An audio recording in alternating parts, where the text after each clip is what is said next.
ഇനി നമ്മൾ പോകുന്നത് മിസോറാമിലേക്കാണ്. ഭാരതത്തിന്റെ ചരിത്രത്തിൽ ആദ്യമായി വൻ മലനിരകൾ നിറഞ്ഞ മിസോറാമിലേക്കും റെയിൽപാത നിർമ്മിച്ചിരിക്കുകയാണ് ഇന്ത്യൻ റെയിൽവേ. വടക്കു കിഴക്കൻ സംസ്ഥാനങ്ങളിലെ സമഗ്ര വികസനമാണ് ഇതിലൂടെ റെയിൽവേ ലക്ഷ്യമിടുന്നത്. മിസോറാം റെയിൽപാത പ്രധാനമന്ത്രി നേരിട്ടെത്തി നാളെ ജനങ്ങൾക്കായി സമർപ്പിക്കും. ഇച്ഛാശക്തി കൊണ്ട് മാത്രം പൂർത്തിയാക്കിയ മിസോറാം റെയിൽപാതയുടെ വിശേഷങ്ങളാണ് പുത്തൻപുലരിയിൽ. ഇനി രാജീവ് തയ്യാറാക്കിയ റിപ്പോർട്ടിലേക്ക്.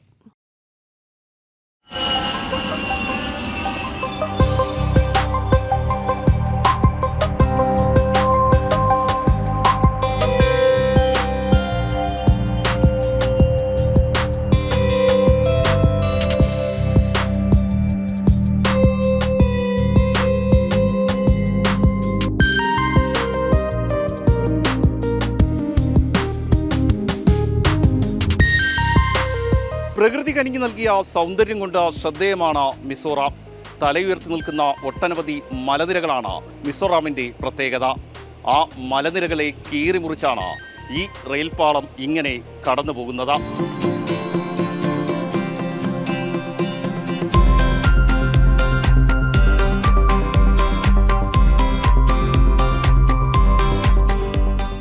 NDA കേന്ദ്രത്തിൽ അധികാരത്തിലെത്തിയ ശേഷമാണ് വടക്കു കിഴക്കൻ സംസ്ഥാനങ്ങളിൽ റെയിൽപാത എന്ന സ്വപ്നത്തിന് ചിറക് വിരിച്ചത്. സ്വപ്നം എന്ന് വെറുതെ ആലങ്കാരികമായി പറയുന്നതല്ല. ഈ മലനിരകൾ കടന്ന് ഇവിടേക്ക് ട്രെയിൻ എത്തുമെന്നത് മിസോറാം നിവാസികൾ സ്വപ്നം പോലും കണ്ടിരുന്നില്ല എന്നതാണ് യാഥാർത്ഥ്യം. അത്രമേൽ വെല്ലുവിളികളാണ് പാതയുടെ നിർമ്മാണത്തിൽ ഇവിടെ റെയിൽവേയും നേരിട്ടത്. വർഷത്തിൽ 8 മാസത്തോളം നീളുന്ന കനത്ത മഴ, അതിശൈത്യം, തുടർച്ചയായ മണ്ണിടിച്ചിൽ, ഇങ്ങനെ നീളുന്നു പ്രതിസന്ധികൾ. വർഷത്തിൽ പലപ്പോഴും 4 മാസമാണ് നിർമ്മാണ പ്രവർത്തനങ്ങൾ നടത്താൻ കഴിഞ്ഞത്.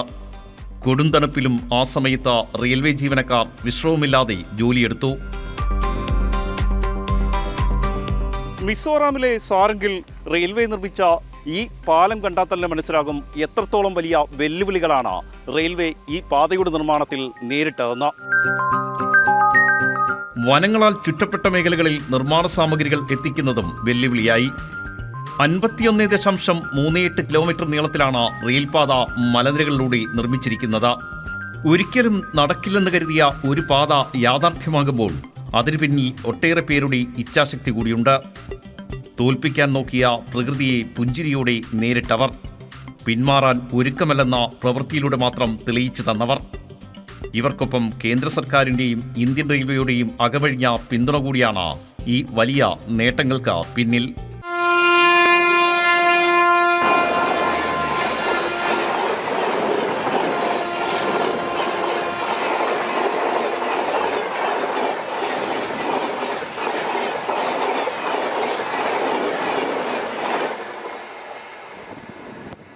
Actually, if it is a very strong, only cutting will be the difficulty. Now here the rocks are soft and porous, and siltstone soft land is there. So once we cut that rock, so you can see that again it has to be put a concrete and grouting to be done and to strengthen that existing rock. Normally it will be strengthened by the nature, by the trees and these things. Then we need to do over and above. Technically we need to do that. And the manpower side, local trained manpower is not available, being inexperience of infrastructure work in this area. So we need to bring the laborer from the other side, like Bihar, Orissa, Tamil Nadu or Delhi somewhere. So those manpower, there is a problem to retain them here because of the facilities, availability of non-availability of these facilities. So they often go back to their native, they will not come back. And it is a project itself, it's a 2014 we started, and it will continue to work in so many years. So the laborer also keep on having going, and again new laborers will be brought in. And the heavy machinery is also not available in this area to hire or something. So those machineries also we have to brought it from the long distances. And if anything in between the heavy machineries got repaired, again I need to have a trained manpower from the other places. It need to come and go. So overall it is a very, very costly work to execute. These are all brings more challenges to the work. So railway intended to complete it at any cost. irrespective of these difficulties.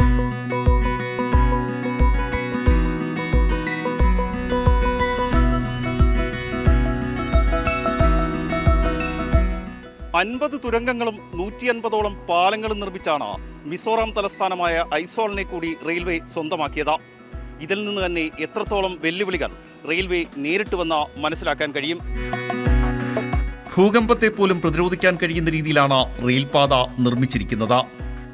പുതിയ പാത നിലവിൽ വരുന്നതോടെ മിസോറാമിലെ ജനങ്ങളുടെ യാത്രാസമയവും ചെലവും ഗണ്യമായി കുറയും. അസമിലെ സിൽച്ചാറിൽ നിന്നും 3 മണിക്കൂർ കൊണ്ട് മിസോറാമിന്റെ തലസ്ഥാനമായ ഐസ്വാളിലേക്ക് എത്താൻ കഴിയും. ചെങ്കുത്തായ മലനിരകളിലൂടെ നിലവിൽ റോഡ് മാർഗം 12 മണിക്കൂർ സഞ്ചരിച്ചാണ് ഐസ്വാളിൽ എത്താൻ കഴിയുക. This line is mainly connecting, the aim of this line is connecting the entire northeast to the Guwahati.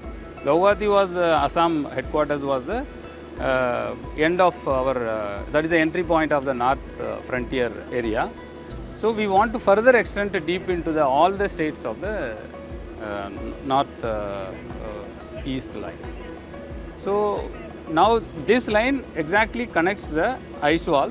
It is a very around 15 kilometer away from the main thing, but this is where the main area, closer to airport also. So now by using the earlier from the Silchar only the people used to come by the road.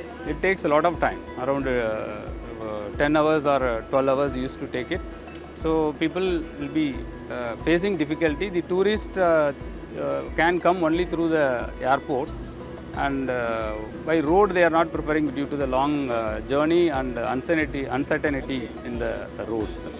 So now it has been cleared. So now the Mizoram state headquarter is in the railway map.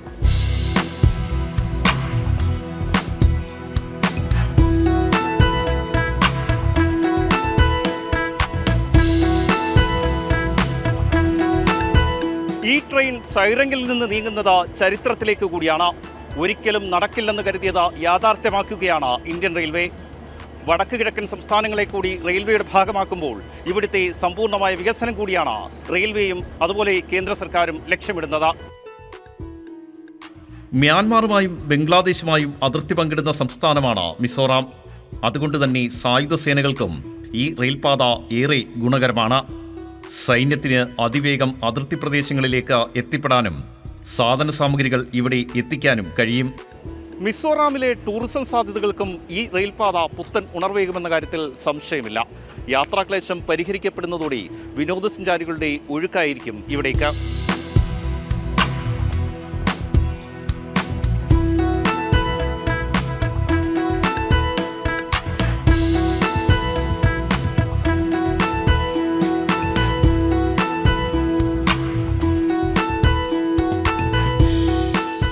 ഈ മലനിരകൾ തന്നെയാണ് മിസോറാമിലേക്ക് വിനോദസഞ്ചാരികളെയും ആകർഷിക്കുന്നത്. എന്നാൽ യാത്രാ ചെലവ് കൂടുതലായതിനാൽ അത്ര വലിയ വിനോദസഞ്ചാരികളുടെ ഒഴുക്ക് ഇവിടേക്കില്ല. തണുപ്പും കോടമഞ്ഞു പുതച്ച വൻ മലനിരകളും ഗോത്രവർഗ സംസ്കാരവുമൊക്കെ മിസോറാമിൻ്റെ പ്രത്യേകതയാണ്. പുതിയ റെയിൽപാത വരുന്നതോടെ കുറഞ്ഞ ചെലവിൽ ഇവിടെയെത്തി വിനോദസഞ്ചാരികൾക്ക് മിസോറാമിൻ്റെ പ്രകൃതി ഭംഗി ആസ്വദിക്കാൻ കഴിയും. പരീക്ഷണ ഓട്ടത്തിനായി ട്രെയിൻ എത്തിയപ്പോൾ മുതൽ തുടങ്ങിയതാണ് ഇവരുടെ ഈ ആവേശം.